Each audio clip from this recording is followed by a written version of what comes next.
summary for chapter 1 that talks on violence and the nature of violence in the colonial context. Now, the topic for today has to now be brought home into the context that we're in, and this is our own Nigeria. That is clear that is a very, very neo-colonial arrangement. And of course, in the wake of the NSAS protests and the way the states came down, with violence on the protesters, this is going to bring us to the things that Fanon said, and understanding that this neo-colonial context has inherent in it the same way the colonial context had violence as the base, the maintenance. It is what maintains the structure that we have in place, and it is what keeps it going, because an inherently exploitative system needs stabilization, needs the instruments of state and coercion. And we can also see for the class conscious people that a lot of things had to come together for the dismantling of that protest, for the dismantling of that organization that people had. There was the lights going off at the Lekki Express, the Lekki toll gate. There was army being sent on top of the people.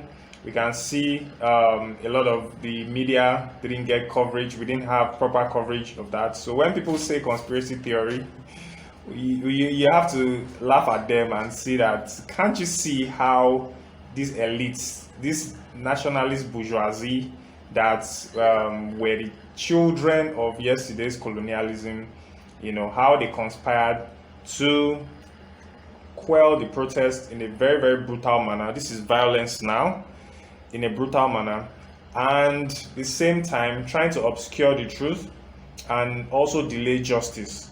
And you'll see again the class character of the people that fought for independence, the nationalist bourgeoisie, and of course the revolutionary people that took the sides of the peasants that Fanon talked about. We can see that coming in play again. We have some people that want piecemeal. Oh, this is just NSAS. It doesn't have anything to do with changing the order of the day. Don't allow revolutionaries here, chase them away. And you have some people that say, look, this thing is not just about SARS alone. SARS is the side effect of, this system. Bad roads, bad healthcare, bad electricity, it's all the side effect of the system. Why don't you just change the system? But because of the bourgeois nature of the people that kind of spearheaded this NSAS movement, we start to see the weaknesses of their agitation. And this was what the ruling class crawled into, that gap, the lack of revolutionary bridge that they were supposed to form between the real elements, the masses on the ground, and themselves. That connection wasn't there. And that was what gave room for the elites, the ruling class, the capitalist ruling class, to deploy confusion at first, propaganda, and then rolling out the military on top of the people.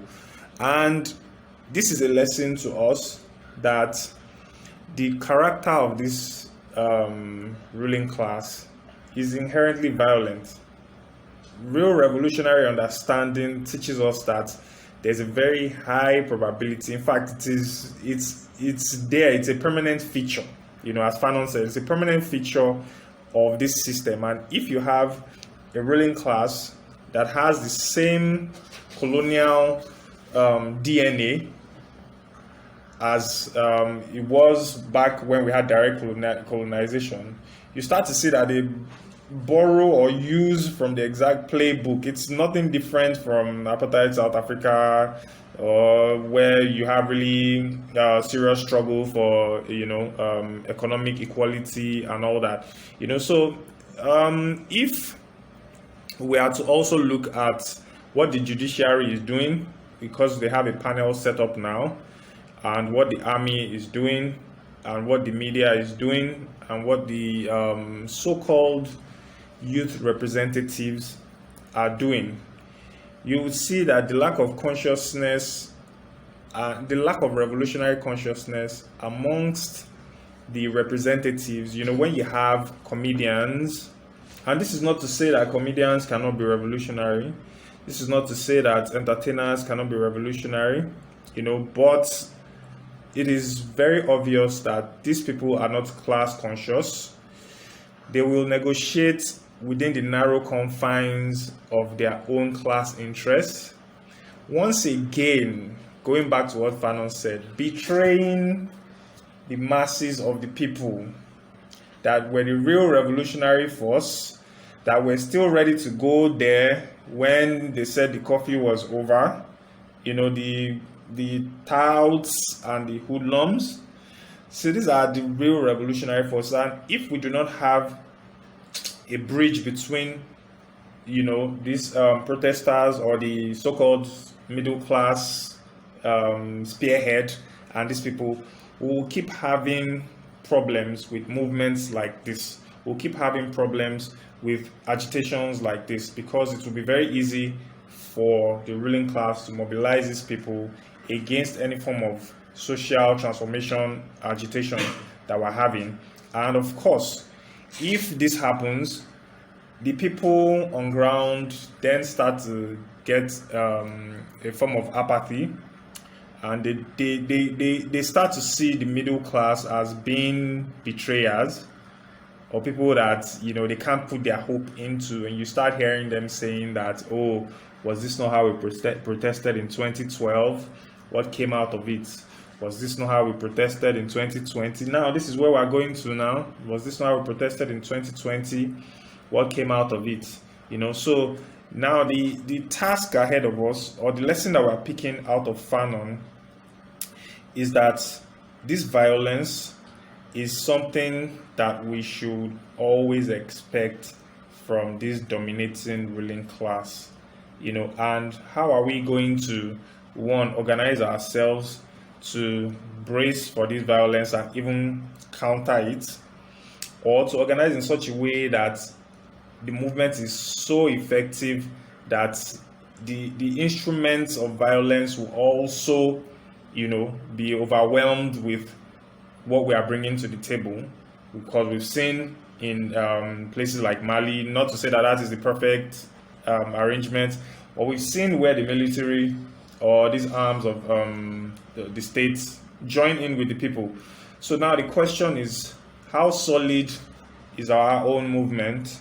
How solid is our organization? What kind of links are we making with the lumpen, the touts, the hoodlums? What kind of links are we connecting them with the struggle? Are we making them see that what we are doing, forming that bridge with them, so that it becomes the unifying force? So we unify them to move onward to what we are struggling for.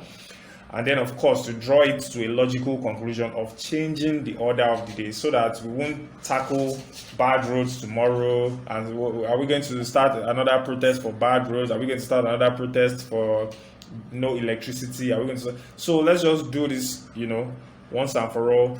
Get to the task of organizing the people, or mobilizing, organizing them, most importantly, raising their consciousness for the task that is ahead of us. The election cycle is in 2023, but as revolutionaries, we just see the election as a form of organization or mobilization of the people. There is something that should be ahead of that. We can't see once every 4 years as the political responsibility of the people. No, politics is every day. It's every hour, every minute of the day. So you have to be constantly aware of what you're doing. So, but how do we use that as a platform also to mobilize the people if we're not able to catch this fundamental change before the electoral cycle? Because we must be able to play on all terrains, with the ruling class. We must be able to bring these are mobilization goals and organizational goals and strategy to the table, so that we'll see there'll be a point where we start winning. At least if we're not able to get the real revolutionary action that we want, we start winning major gains, and the people there can start seeing that, okay, there's actually a way in this struggle, and the better organized we are, the higher in consciousness we are, the better chances we have of beating these people, because we do have the material conditions for a revolution on ground in this country. It is the country with the highest amount of poor people concentrated in a place. We have next to nothing in terms of social services. There's insecurity everywhere, so it's just left for revolutionary organizations, people that are conscious, to start forming a bridge, with the people, with revolutionary organizations, and of course spreading the message to the masses so that they will see that we are not going to be tackling issues. We want a change of the system so that the country can go from this neo-colonial arrangement into something that is more of a semblance of real independence. And if we get it to the people, if we're able to pass this message across to the people and make them see that this system will never stop giving you something to complain about, if we get it to them clearly and say, look, it's not about this individual or that individual, it is about, one, the violent nature of the system. It is a system that is exploitative, and once it's exploiting you and making life unbearable for you, you kick against that, and then the system uses violence against you, which is a carbon copy of the times that Fanon was talking about, And then, of course, he made reference that it was the nationalist bourgeoisie that got power, or that made some sort of concessions to the colonial guys, that are there now. So we shouldn't expect this kind of understanding, should not elude educated people,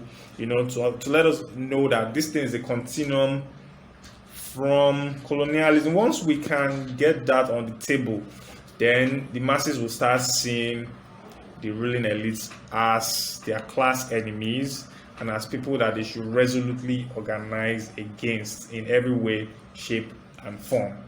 So I feel strongly that this is a lesson that we will take and build upon, and also try to spread to people that, look, this is more than just your NSAS, especially because I'm online. I've seen the interaction of most of the leaders of this NSAS movement. It is really, I don't want to use the word reactionary, but they still do not understand that it is more than, just NSAS, and then they shouldn't be antagonistic to people that are calling for a total overhaul of the system, because inside of that call is where true salvation lies. Anything other than that, we're just going around in circles. So these are the lessons that I feel that should be learned from this Fanon's episode, and of course we should also try as much as possible to, within our own reach, personally, with friends, with family, to bring them up to this level of knowledge, to understand that, look, what you saw on 2010, I remember the date, that massacre that you saw is exactly the true nature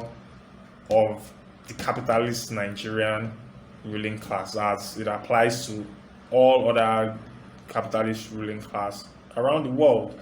So that is something that should be gotten across clearly to people, and shouldn't be confused, so that we won't make any mistake of just coming out naively again without any plan towards making sure that we don't fall easy victims like that. So yeah, I feel that's a real summary and recap of what Fanon, just to our own context here in Nigeria, to ensure that the relevance or relevancy of this chapter and this book is brought to light once again, and we can learn from what Fanon has said. And of course, in other chapters too, he talks about the weakness of spontaneity and the strength of spontaneity, in getting up and just, this movement came out, NSAS, and then what comes, how does this sustain itself? So we'll probably look at that too, and even discuss that, maybe in subsequent episodes of our reviews of the book. But it just shows that we have a task ahead of us as a generation, and then we must find, discover our mission, fulfill it, or betray it, as Fanon said. So I'm going to leave the ground open from maybe my other comrades to say one or two things, and then we'll leave it on for people listening to us online to comment on. So thank you very much. Thank you. Thank you very much for your wonderful, wonderful summary. That was so enriching. Yeah, it's been wonderful. I made a number of notes because you might have noticed I was giggling or laughing a lot when we were talking. It's not just because what you were saying made sense, but because out of personal experience in interacting with people on Twitter and off Twitter, I like all these reactions that I get from them is basically exactly the things you've talked about. For starters, people don't even like neocolonialism, because when we talk about neocolonialism, people think, oh, okay, it's that the foreign countries are bringing their companies to Nigeria to extract and take away, which is, that's the aspect of colonialism, that we should talk about, that we all know. But we're actually also internally colonized, right? And one of the systems, like you said, are still set up. Like earlier this week, I was giving a presentation to the Communist Party here about what's happening in Nigeria. And I touched on the criminal procedure code in Nigeria, which is basically the part of our law that the police acts on, that activates the Nigerian policing system. And literally almost everything in that code is things that they borrowed from 1945 and 1960. No, not borrowed, like they didn't even change it. They didn't bother to change it at all. So the sort of laws use whatever force is necessary to arrest people, use whatever force is necessary to get people to show you their property. And I was like, what? Like, what? That was the first time I was going through that. I was like, no way are we still, reliant on that. And also with regards to the interacting with the middle class, for me, this is one of the biggest challenges, because they already see us as natural enemies. I guess because of years of propaganda from the United States and elsewhere, where we get our information from. And so when you just go straight in head on, there is this natural resistance. Like this morning, Mo, one of the ladies from Feminist Co, who coordinated the protest, she wrote on her Twitter, "I don't like being seen as an activist. I'm just a normal person. I like to enjoy, but sometimes you see things and you say, no, this can't be right." I was like, I love your sister, but listen, like literally every activist you know in your life, that is what they are. They're just normal people who saw things and said, no, this can't be right. And they acted based on what they saw, based on that conviction that they had. So I'm sorry, but you are an activist. I'm not going to call you an activist because no one should be reduced to one single identity, but that's what you are. And you have to embrace that aspect of you, that you have convictions and you stand for what you believe in. As regards also reaching out to people, I think, I try to use my family as a template of liberals, because my family are the quintessential liberals, and when I interact with them, they have all this mushy lovey, one love, let's understand, peaceful protest. But when I discuss with them about maybe the civil rights movements and all the protests that happened and why it happened, they understand all of these things on an abstract level. They see it, like they can relate with it. They can relate with why riots broke out after Martin Luther King was assassinated. They can relate with my mom is a staunch Muslim, so she can relate with someone like Bilal, one of the earliest converts to Islam, who was a slave, a black slave, who was being tortured and whipped by his masters. And every time he was being whipped, they asked him to recant his acceptance of Islam. And every time he would say, no, I'm not going to recant it because I only believe in one God. I'm slave to no one except to that God. So, like, this was rebelliousness. This was him repudiating the system that made him a slave and saying, you can have your violence, but my violence is that you will never break me, right? And she relates to that.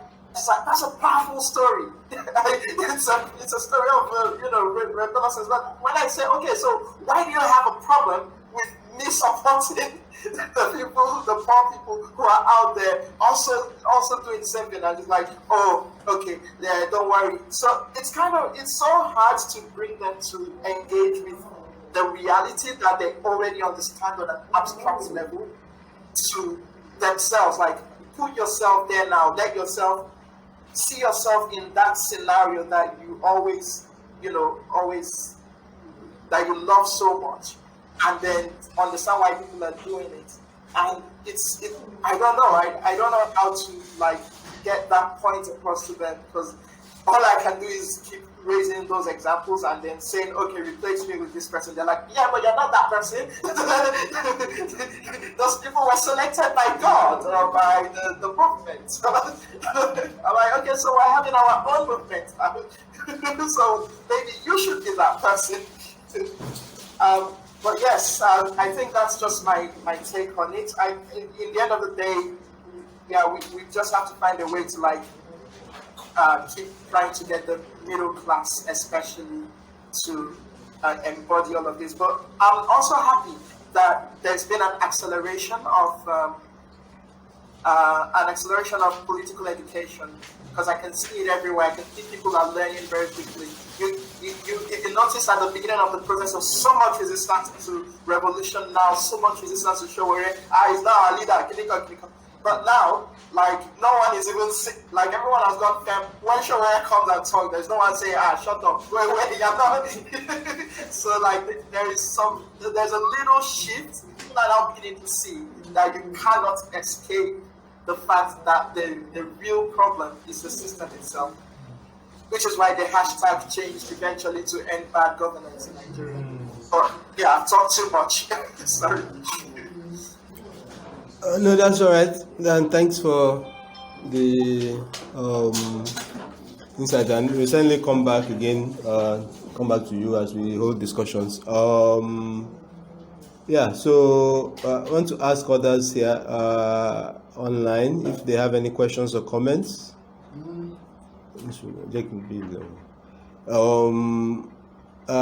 Mad Revolution, are you there? You should unmute if you want to speak.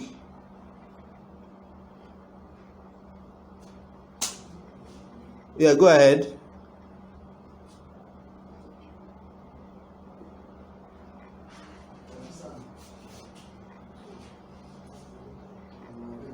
We can't hear you. I see you have unmuted, but I can't hear you.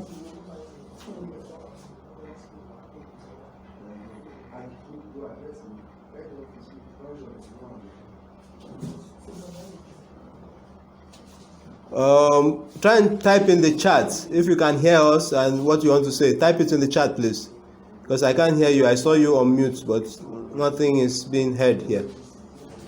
Type in the chat, please. Could I ask Golden Opportunity Foundation if you want to say something? You have to unmute yourself.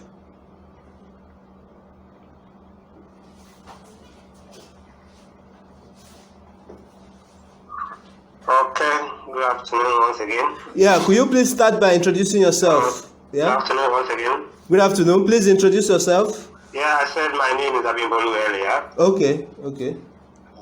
Yeah. Okay, you're welcome. Abimbolu Okumbango. Yeah, so good to be here. I'm happy we're able to relate what Fanon had in the book with some reality on ground in Nigeria presently. The only thing I want to add is that all of us in the group, in the revolutionary, should also make it a point of duty to synergize, to form, to be as much engaged in ourselves, so that we don't fragment our space. We're already in a threatened space. Not many people are conscious. Not many people know what some of us know and are ready to stand up for their conviction. So the few of us that are courageous enough shouldn't again fragment ourselves into so many organizations without having the aim of having a common space where we can pool ourselves and our numbers and our resources together so that we can create desired effects. That's my first intervention on this. And then I also want look, the NSAS in Nigeria is not a spontaneous phenomenon. Nobody planned it. Nobody had any master plan. There is no boardroom where things were designed. It's a spontaneous thing. So we should see it like that, and every opportunity that we can put in place to mold the happenings so that it doesn't get hijacked, and the inexperienced people that have started it don't get inexperienced in code. I'm not in any way saying that because we all of us are inexperienced in this. We've not been part of any revolution before, but we should all see it as find a way of putting our message across, get our advice. Let us all on this side. Not a few of us. I've heard some people we speak from the position of as if we know better than them, as if what we're advising them, we've tried it before. We can always vouch for our rightness, our righteousness. We should all be humble enough to know that we are all in a transit. We are all in a learning situation. The only thing that should be our target is how we can disrupt the bourgeoisies, the capitalists, the neo-colonialists, the imperialists, and then how we can emancipate ourselves as black people, as African, and bring ourselves to the same table with other people that are trying to talk us down and write us down in history. So I will want to leave it at that for now. Okay, thank you. Adeyinka.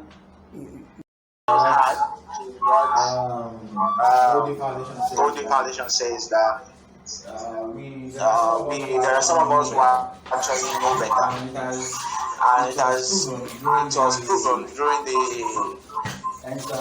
NSAS protests. We saw that the leaders were not like we experienced. So we are all inexperienced, but at least in this particular area we understand how things should actually work, and there's some kind of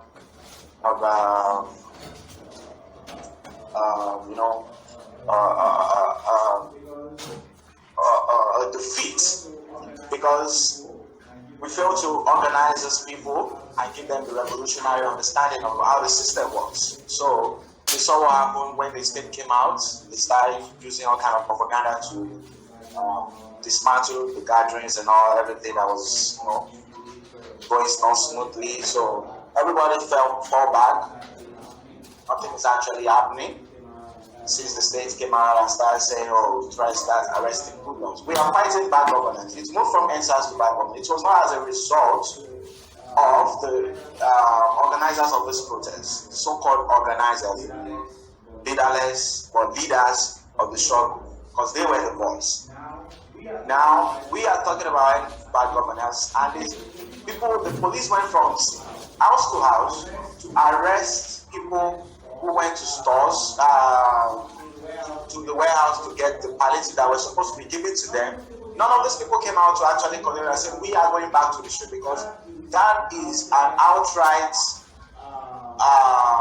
violation of our human rights. Because the real looters are being left alone, while those who are actually taking what belongs to them. You know, there's this idea of these protesters,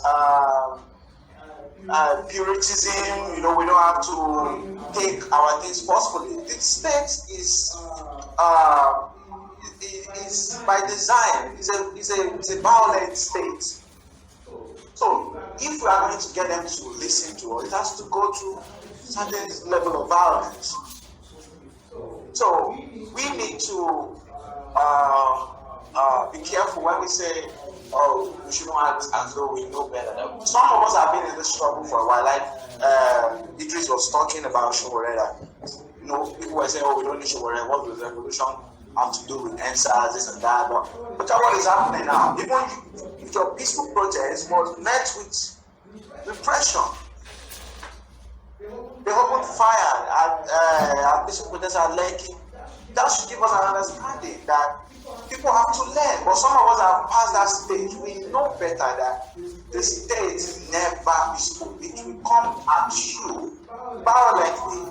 If I may, okay, I'd like to read from Fanon, Wretched of the Heads, chapter 2, quickly, just to round up. The town belonging to the colonized people, or at least the native town, the Negro village, the Medina, the reservation, is a place of ill fame. People by men of evil repute. They are born there. It matters little where or how they die there. It matters not where nor how. It is a world without spaciousness. Men live there on top of each other, and their huts are built one on top of the other. The native town is a hungry town, starved of bread, of meat, of shoes, of coal, of light. The native town is a crouching village, a town on its knees, a town wallowing in the mire. It is a town of niggers and dirty Arabs. The look that the native turns on the settler's town is a look of lust, a look of envy. It expresses his dreams of possession, all manner of possession, to sit at the settler's table, to sleep in the settler's bed, with his wife, if possible. The colonized man is an envious man. And this, the settler knows very well. This part is actually key to the discussion. You know, this is in the colonial, Fanon here is speaking in the colonial context, but now this is neo-colonialism. We are dealing with puppet leaders with westernized mentality. They know so well that the NSAS protest was moving from end police brutality to end bad governance. So they came up with all sort of propaganda calling aggrieved Nigerians, hoodlums, thugs, all sort of things, just to discredit the movement. Because whether we like it or not, that's why I said there's a need for us to address the talks about no leaders. We are all inexperienced. Yes, we are all inexperienced, but to some extent, some of us know better because we've actually passed some stage. The state will never allow the people's demand grow more than it has. And that is why they know so well. They know so well, and that is why they are ready to redress by any means necessary. So it is important for us to know that the state is aware of their own setup, that they deliberately left the people to wallow in poverty. And when the people have an opportunity to express their anger, their dissatisfaction at the system, the state comes harder on them. So we must draw lessons from our mistakes to organize, give those of us who know, to teach others who do not know about the state's machinery, how it works, so that we do away with what is it called? This talks about we just have to keep it peaceful, because a lot of us like the idea of that. Like Idris was talking the other time, that everything has to be peaceful, the liberal mentality. They don't want things to be fucked up. They just want everything like we can negotiate our way out of our poverty, our oppression. It never works now, because they have shown, the state have shown that they are not going to yield to demands unless without a fight. So we must draw lessons. We must organize the masses of our people around mass movements for liberation from all sort of states oppression. So that is where I will leave with it. Thank you.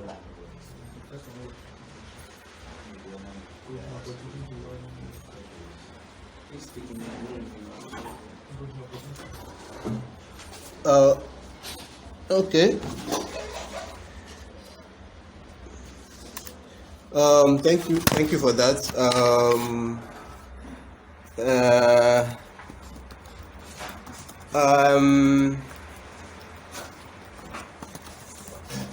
So I will call someone else, Adebayo Dakub, to come and give his own opinion. Please come here so it can be heard.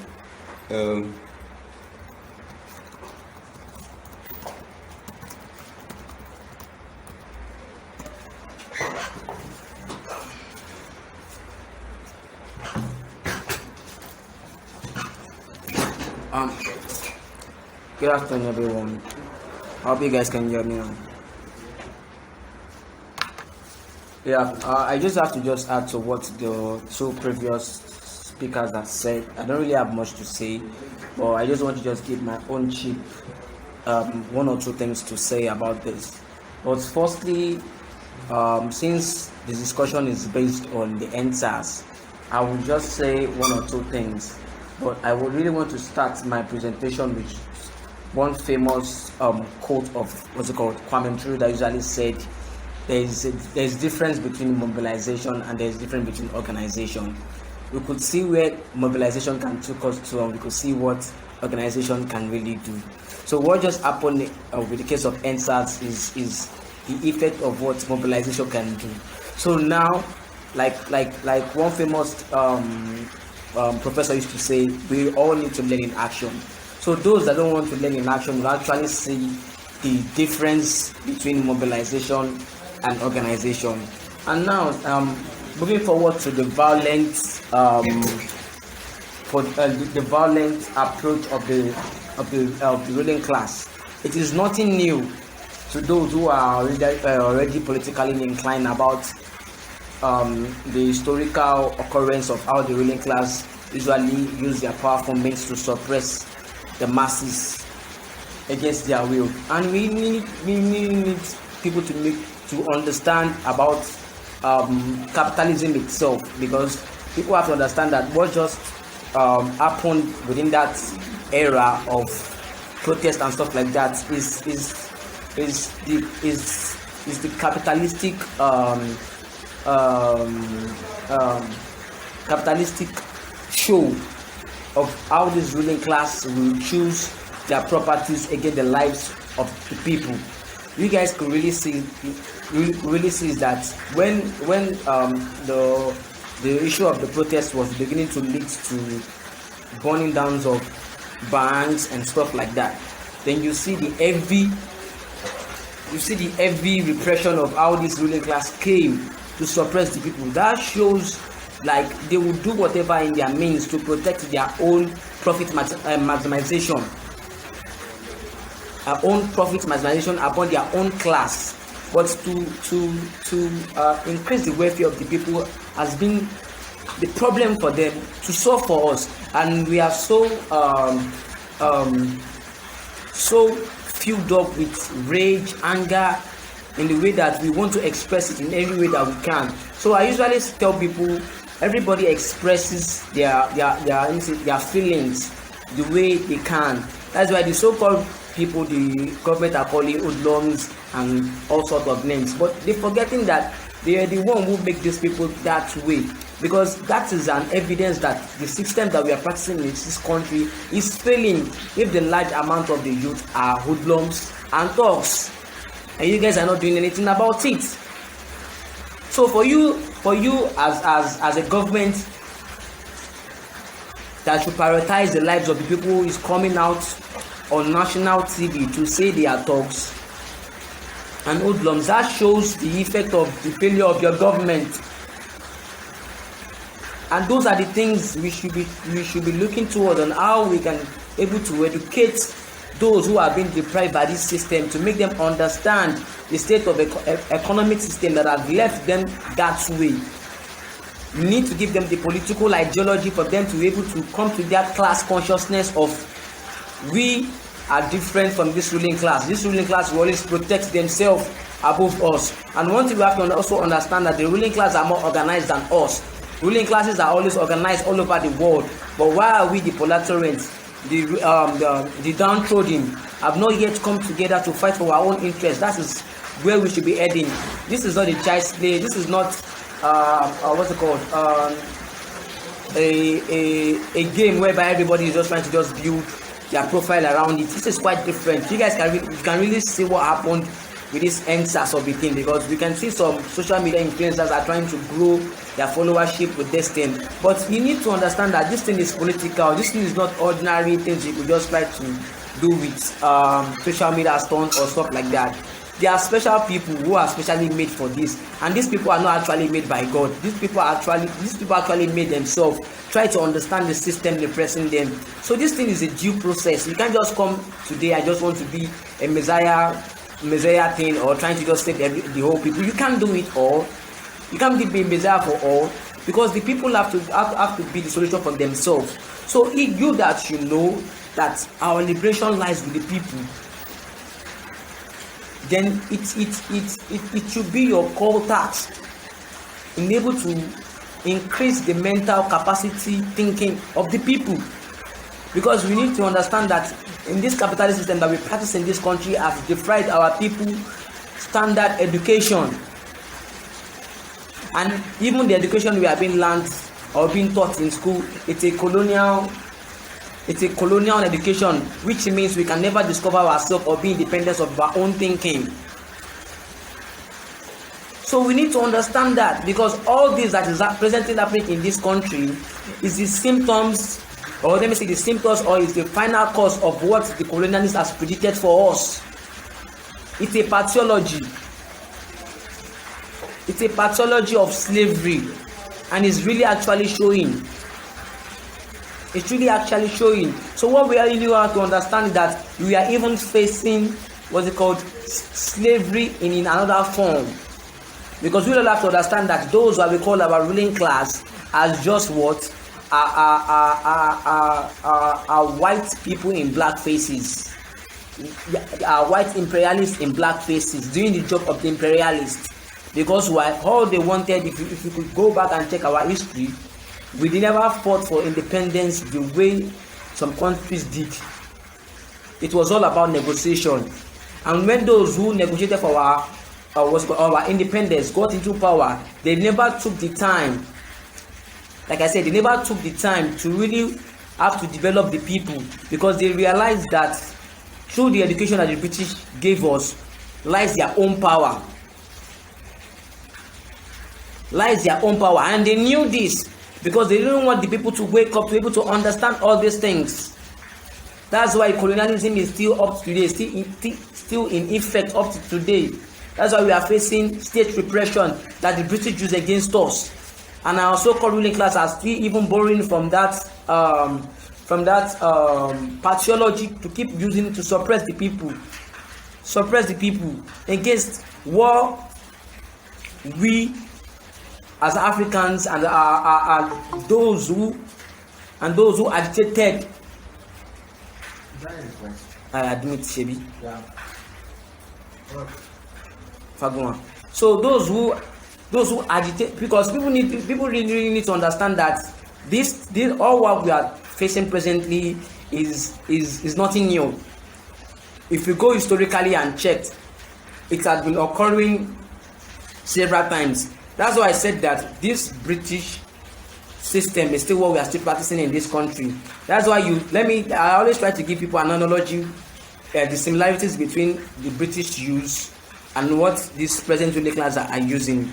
If you realize that some certain people who are leading a liberation movement towards our independence in this country, they never gave them the independence, because you have to understand that in the pre-colonial context, there were several rebellions like from the southern part of Nigeria. We see whereby in the Egba land, women were rising against the feudal laws that are working with the British and stuff like that. Even in the east, we see how coal miners were organizing and striking, putting on strike and stuff like that. So the rebellion was coming. So this British understand this system, that those people that we have made by our own power should be the people we should put in power. They understood the system. That's why you realize that in this present NSAS protest, it's our same pathology. This so-called ruling elite still want to negotiate with people that are not politically conscious.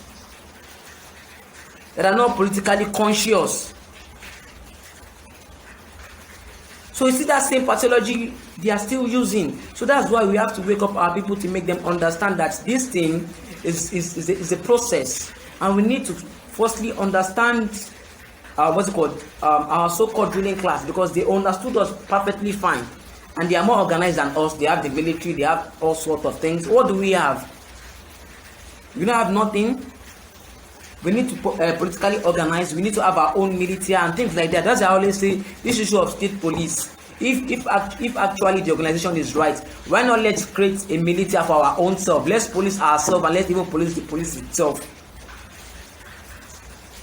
So it's still a long way for us to go, and until we still need to organize ourselves and come together, and the aspect of real independence for what we want, because we need to understand that we are not yet freed yet. We're still under colonization. We're still under decolonization. We the people need to come up and fight for the real independence that we need in this country, and that is not a daydream or something that just spring up just like that in one day and you're able to achieve it. It takes a gather process, the educational aspect, the the mobilization aspect, and all sorts of things like that. So I just want people to understand that this NSAS thing is just a symptom of the failure of our government, and still a symptom of the broader neocolonialism in effect. So for now, I will just able to submit myself for now and bring the other comrades on board.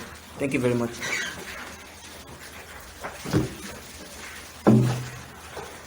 Okay.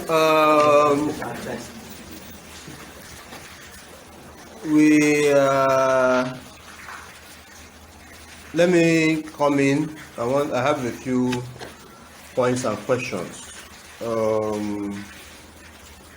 First of all, I just want to reinforce that the presentation today has been primarily on chapter 1 on violence. That there's a lot of rich stuff to discuss in chapter 2 on spontaneity, which goes into the heart of organization, the organization that needs to be done.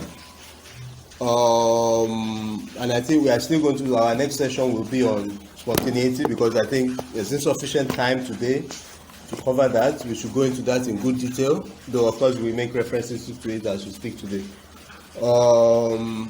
And then points I think have been discussed. The question of struggle,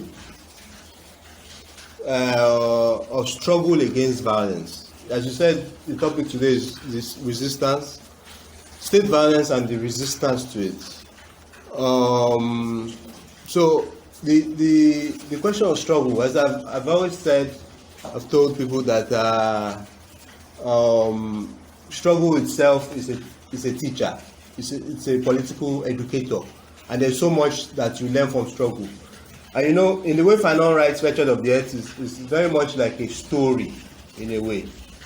You this and this happens, and then you see how life happens. The theater of struggle, you see it happen. The state comes in, the colonial state, it comes in, it does the things it does.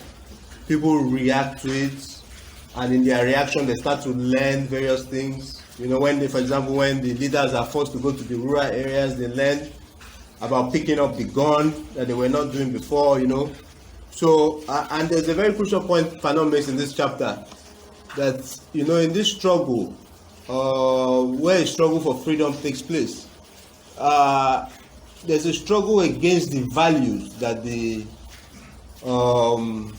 colonialist has come and said these are the way things are naturally. The so-called Western values, the triumph of the human individual, of clarity and of beauty. This become rejected. Now in struggle, it says individualism is the first to disappear. The native intellectual had learned from his masters that the individual ought to express himself fully.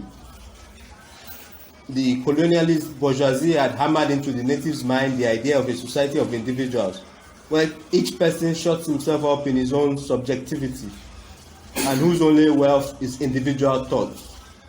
Now the native who has the opportunity to return to the people during the struggle for freedom will discover the falseness of this theory. The very forms of organization of the struggle will suggest to him a different vocabulary. Brother, sister, friend, these are words outlawed by the colonialist bourgeoisie, because for them my brother is my purse, my friend is part of my scheme for getting on. The native intellectual takes part in a sort of autodafé, whatever that means, in the destruction of all his idols. Egoism, recrimination that springs from pride, and the childish stupidity of those who always want to have the last word. Such a colonized intellectual, dusted over by colonial culture, will in the same way discover the substance of village assemblies, the cohesion of people's committees, and the extraordinary fruitfulness of local meetings and groupments. Henceforward, the interest of one will be the interest of all. For a concrete fact, everyone will be discovered by the truths. Everyone will be massacred, or everyone will be saved. The motto, look out for yourself. The atheist method of salvation is in this context forbidden. So I think we can say that we have seen all of this happen in the last few weeks, that the struggle changed a lot, but the thing is that we are saying, how do we get to that stage?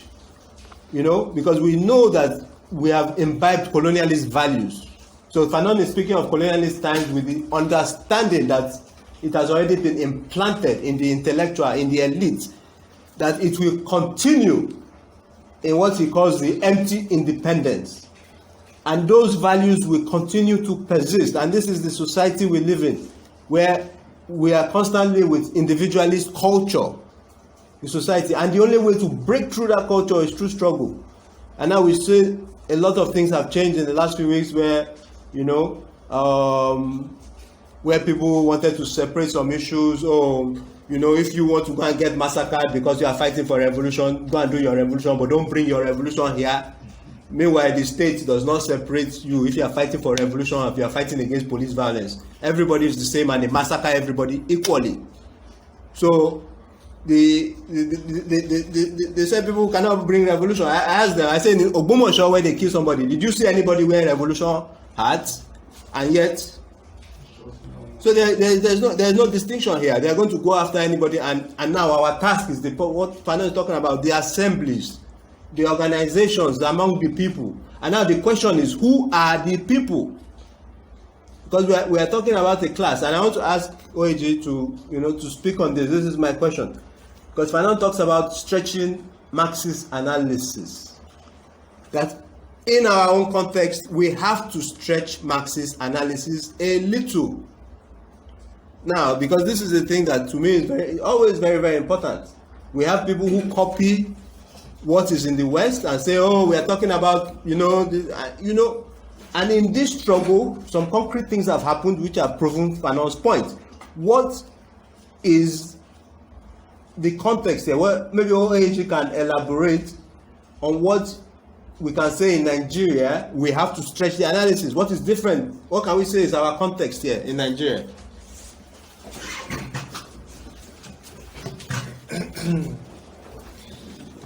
Yeah. Thank you very much for that question.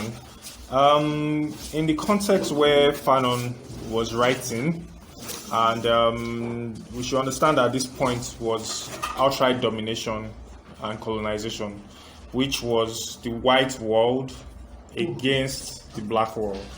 And in the Marxist analysis that dealt so much about class, you will see that it was encompassing and even all surmounting that this world that we're talking about was white, like stretching it was down to the race now. For Fanon at that point in time, it was down to you are rich because you are white and you are white because you are rich. That was where he left that proletariat, the lower class, all these things. He stretched his own into the racial terrain at that point in time. Now look, you are white. If you were white then in Africa when it was colonization, you were having it good, and that's why you are rich. And if you were rich back then and doing fine, it was because you are white. Now, in our own context, where we've gone through a little bit of evolution, I won't say much because we still have, not done much in terms of having a middle class as such. But it's just, we have little anyway. But in our own context now, we can see that we have little stratifications in our society. And we can now bring the class interplay again. When you start hearing words like hoodlums, you start hearing words like touts and all that, then it seems or it becomes very apparent to us that the class play in our own society, where imperialism or where neocolonialism has made a native bourgeoisie. We are now in the phase where we have native elites, though they are pseudo because they are not into any form of manufacturing or any, they are fake, but they have state power and they are collecting their share from the flight of capital abroad, but they have, the cohesion, the instrument of cohesion. So let's just take them as the bourgeoisie over here. So our own Marxist analysis, the feudal lords. I can see your, so they are the feudal lords now. So our Marxist analysis is bringing us back. It's showing that the class character of the NSAS movement, and I used to point out to people in when I was young, 10 years, 12 years back, you listen to songs from the ghetto, that's Ajigunle songs, and recurrent in those songs are themes of police brutality. Olokpa they come, police they come, if they catch you, they go, those kind of things. So this had been happening since to these forgotten people of society. But now it has got, because society, nothing is constant, nothing is static, it keeps moving. And the lower your country sinks, the lower the middle class, in quotes, sinks, the outreach of exploitation and oppression touches you. Now it has started touching that, very weak middle class that thinks highly of itself. You're driving your Benz and police have started touching things that they wouldn't dare back in the days. It has started touching you, the rot of the country and the downward sinking for the middle class now allows them to share in the oppression of the people that have been suffering in the 90s. So our own analysis now should now cover that. Stretching of the analysis now makes us see that we have our society where everybody has their own, interests. And fully, Fanon says that the real revolutionary people are these people that are in Ajigunle. This is our own analysis now. There are these people that are in Ajigunle. They don't care about how peaceful or well, arranged your thing is, they've been down and out since they gave birth to them.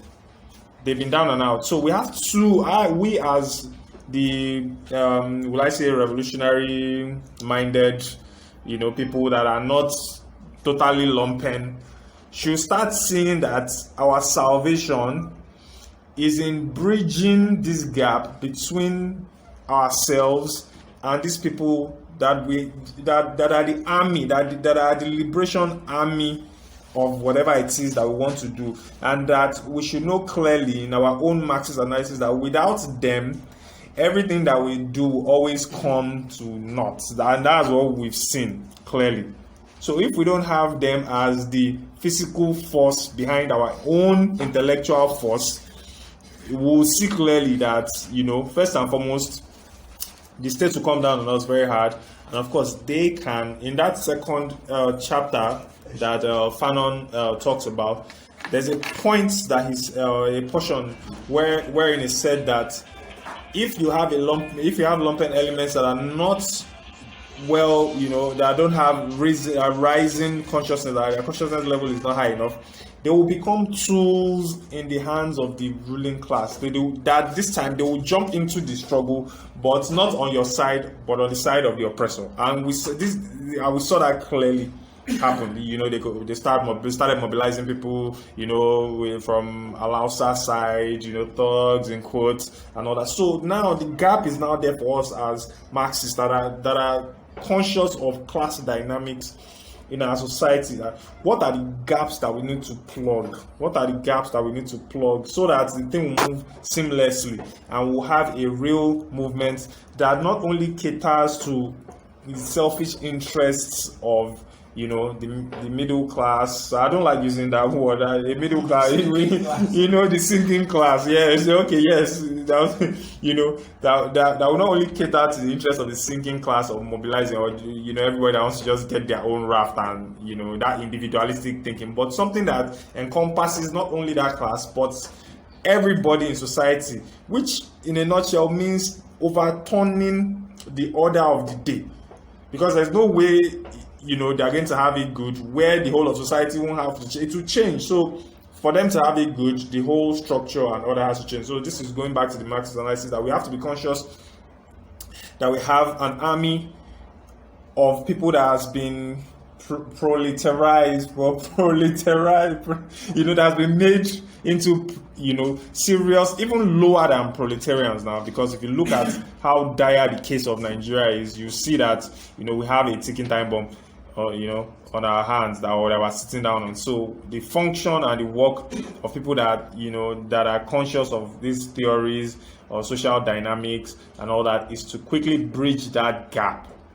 It showed that was one of the main gaps that led to, the shaky outing of this protest. But yeah, so that I think in my own analysis that people that understand social dynamics should start plugging into, those gaps and bridging the link between the intellectual space and of course, bringing that knowledge, that understanding, organization, discipline downwards to the people, so that when we have them behind us, then we become a real, revolutionary force, And I'll even try to expand when Cabral was asked if the peasantry was revolutionary in his own time. This was during colonization. Now we have to understand, he made mention that, look, these people are the physical force. There's intellectual force, because we have to also understand what colonialism did in terms of, lack of access to education. You don't get access to these theories.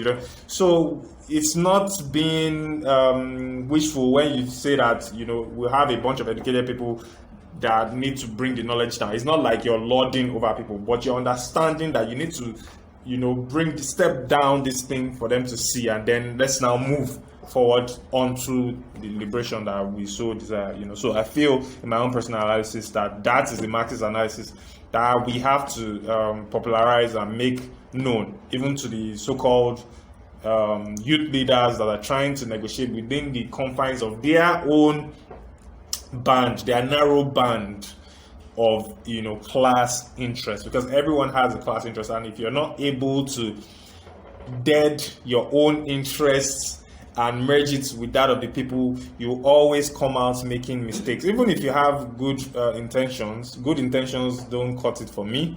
It is the understanding of these things that society is divided into classes, and if you don't understand that, you make grave mistakes even when you're trying to do good.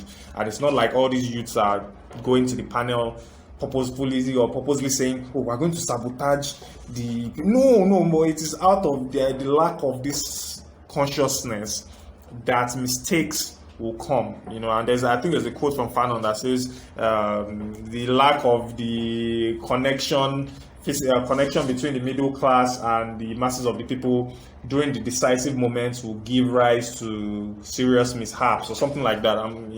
But yes, these are the things that we have to be very, very cautious about. And also I wish there was a platform where we could bring all these people files and all these people to let them see and orient them. That look, you might be a lawyer, you might be this, you might be that, but you have to understand that society is divided into classes. Once you have that, once you understand that, then you're now going to the negotiation with the state, and also knowing that the state is violent, it is inherently violent, it is doing what it is designed to do. It is not an aberration, it wasn't a mistake, it wasn't as if, why is it deviating from? That's what it is designed to do, to enshrine exploitation. So when you're going to the negotiation table, if we want to go through negotiation, the things you'll be asking for will essentially be calling for revolution. Like what you present, even in terms of the maturity of your presentation, will lead to the serving your notice to the oppressor that, look, we have to dissolve this order. So that's what I feel that analysis should entail. Yeah. Thank you. Yeah, it's 4 o'clock now, so we should be rounding up. But let me just thanks OAG for that. I think the key thing about understanding both the peasantry, the rural population, and the lumping proletariats. And when we discuss spontaneity, we are going to see much more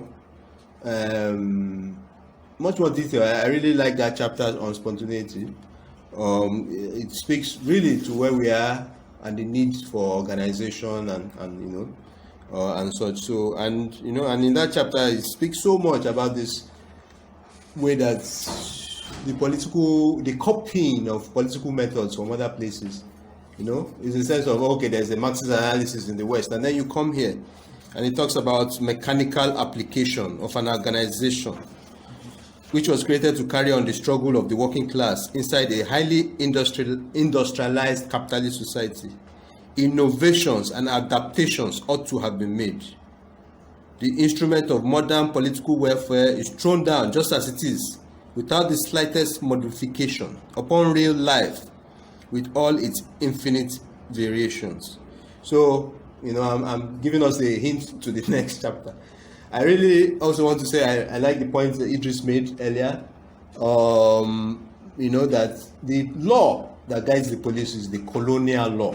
So let's not forget, in all aspects, we are still in colonialism. We call it neo-colonialism. We can't, this is a way of keeping down the natives. We are the natives, and they are keeping us down. And that is the way to understand our context. That's why the issue of race, the issue that if you are not Pan-Africanist minded, you say I'm a socialist, but you can't seem to understand that this context we are in, where we are natives, it means that they have created us as an inferior order, essentially, and they have imbibed some mental things into us.